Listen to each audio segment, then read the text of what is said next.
Bueno, pues estamos en otro negocio también histórico en su posición aquí en el casco viejo, porque este local lleva desde 1913, o sea, de la marinera.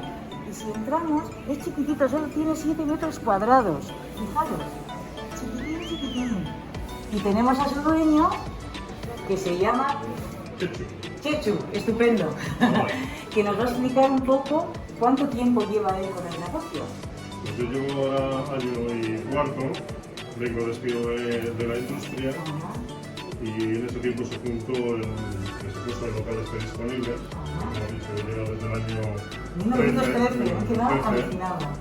Nos juntamos el valor que tenemos, esta tiendita que es como una cajita de chocolate. Es una, vamos, una monería, es preciosa. Y pasamos, el tercer símbolo que tenemos es la Rosita de Bilbao. ¡Wow! La belleza. Solo tiene un siglo y pico, pero como es algo que se ha cogido mucho cariño y se ha convertido en un símbolo. Y entonces pues le damos a conocer a los extranjeros y a muchos locales que desconocemos, los laburos, el Bustilore y la Rosita, y en cambio hay muchos extranjeros que se sabe perfectamente la historia.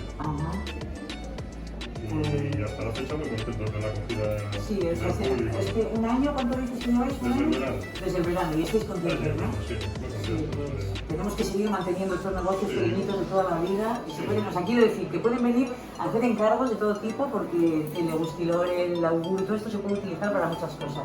Y eso es genial, ¿no? Sí, hay unos cuantos ya te dicen, pues mira, estos van para Corea o para Australia. Claro. Chicos de que van de Erasmus, para aquí, para allá. Sí, sí, sí. Aquí desde Videobarrieta hasta Corea.